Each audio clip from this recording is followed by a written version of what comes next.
Halo sahabat Secan, saya dengan Dr. Vina Widiana. Pada kesempatan ini saya akan membahas mengenai penyebab dan cara pengerjaan pipi yang tembem. Selain untuk meniruskan pipi, pengerjaan pada pipi bisa membuat area pipi menjadi lebih proporsional. Supaya tidak penasaran, simak terus yuk videonya.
Pipi yang cabi atau tembem itu tidak identik ya dengan tubuh yang gemuk.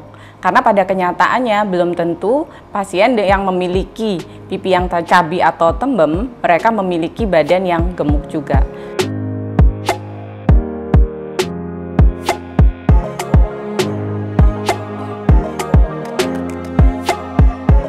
Ada beberapa hal yang menyebabkan pipi terlihat lebih tembem.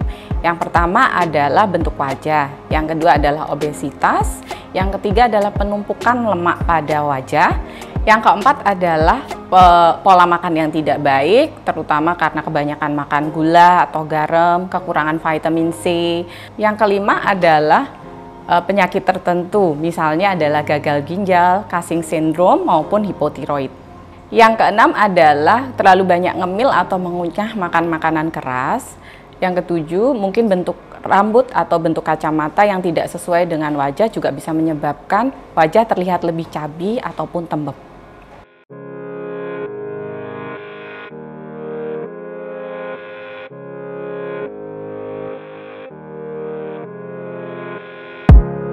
Langkah awal yang bisa kita lakukan untuk meniruskan pipi yaitu kita bisa konsultasikan ke dokter maupun dokter kecantikan, di mana dokter bisa mendiagnosa underlying disease atau faktor penyebab pipi kita menjadi tembem.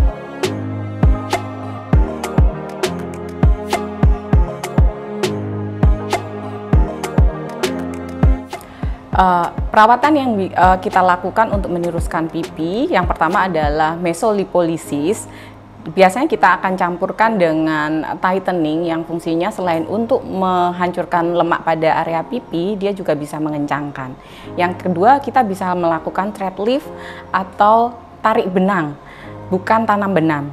Jadi tarik benang yang kita lakukan harus menggunakan benang panjang sehingga pipi yang cabi tersebut bisa kita tarik dan membentuk line yang lebih tirus. Yang ketiga, kita bisa melakukan filler, di mana kita bisa melakukan pengisian pada area tertentu sehingga kita mendapatkan kontur dari wajah yang baik. Yang keempat, kita bisa kerjakan dengan HIFU, yaitu dengan alat tertentu untuk membuat kontur wajah kita menjadi lebih tirus. Yang kelima, kita bisa mengerjakan botok, terutama pada orang-orang yang suka ngemil ataupun suka mengunyah makanan-makanan keras. Karena pada orang-orang yang suka mengunyah makanan keras, area rahang akan menjadi lebih lebar yang menyebabkan kesan untuk wajah kita menjadi lebih tembem. Untuk perawatan yang sudah saya sebutkan tadi, untuk masing-masing pasien akan berbeda. Ada yang mereka lakukan satu persatu maupun kombinasi tergantung dari kondisi pipi cabi atau pipi tembem yang ada pada pasien tersebut.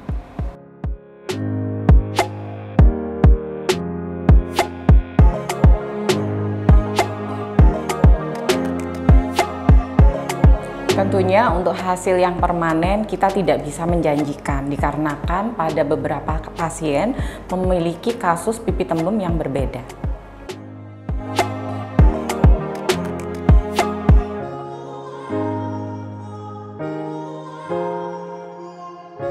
Untuk mendapatkan hasil yang maksimal, biasanya setiap pasien akan berbeda tergantung kondisi pipi tembem maupun cabi yang mereka miliki.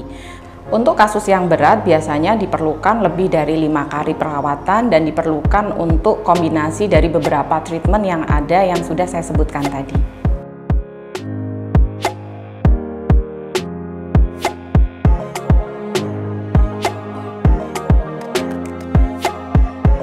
After thread lift, biasanya kita akan memberikan antibiotik oles pada area bekas tusukan, dan after thread lift biasanya wajah akan terlihat lebih bengkak.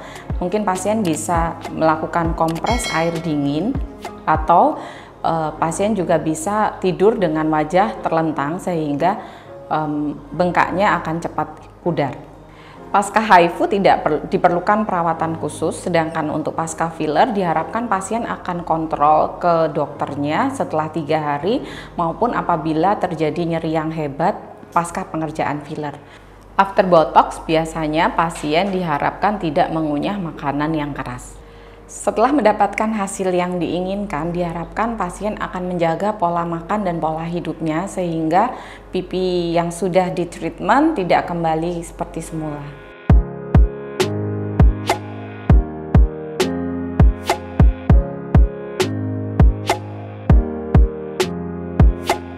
Pasca treatment diharapkan pasien kembali ke dokter setelah 3 hari sampai dengan 2 minggu.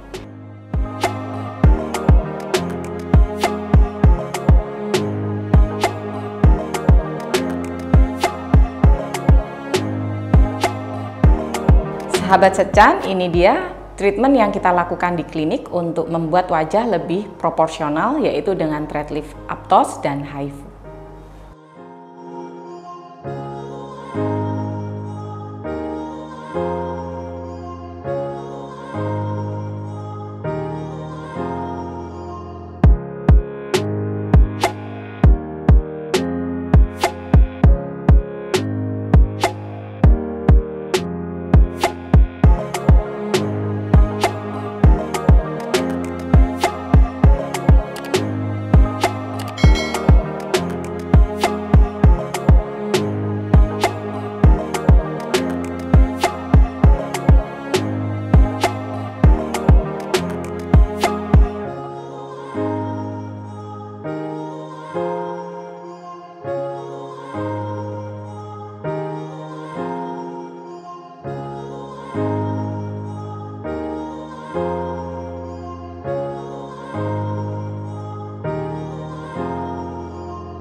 Demikian pembahasan saya mengenai penyebab dan cara meniruskan pipi yang tembem. Saya Dr. Vina Widiana dari VNA Klinik. Terima kasih dan sampai jumpa.